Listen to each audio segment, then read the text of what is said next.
Bitak-bitak na kalsada sa isang barangay sa Calasiao, Pangasinan, takaw disgrasya raw sa mga residente at motorista. Naka-alerto, Claire Lacanilaw.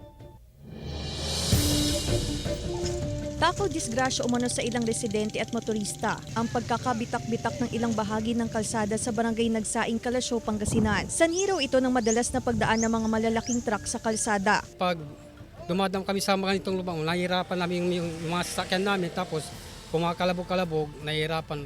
Saka isa pa, sa gas ganun, preno, class ganun, saka arangkada yung motor, kaya kuminsan matakaw sa gas yung motor natin. Makikita ang tubo ng tubig na nakauslina dahil sa madalas na pagdaan ng mga sasakyan sa kalsada. Tumagas na rin ang tubig sa kalsada. Sana ayusin nila, ibaon nila ng maayos kasi dito marami kasing dumadaan ng mga truck talaga, so nasisira yung kalsada.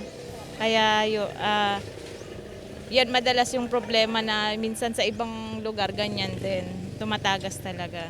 Ayon sa Barangay Council, bukod sa malalaking truck, hindi rin umano maayos ang pag-install sa ilang water service pipe sa lugar, kaya nagkakabitak-bitak ang bahagi ng kalsada. Hindi rin daw malalim ang pagkakabaon ng tubo sa bahagi ng kalsada. Hindi maayos ang pagkalagay. Nung nag-check ako, dalawang kontraktor ata yung nagkwando na kaya yung mga daan nagkukos ng lubak-lubak. O kapag may mga ganun na reported naman kami, nire-restore siya doon sa kalsada at saka binabaon yung tubo. Ang gumagawa kasi noon yung sa namin sa technical team para ma-address and then maiwasan na rin na may madisgrasya. Kasama si Jing Dakanay, Claire Lacanilaw, 1 North Central Luzon.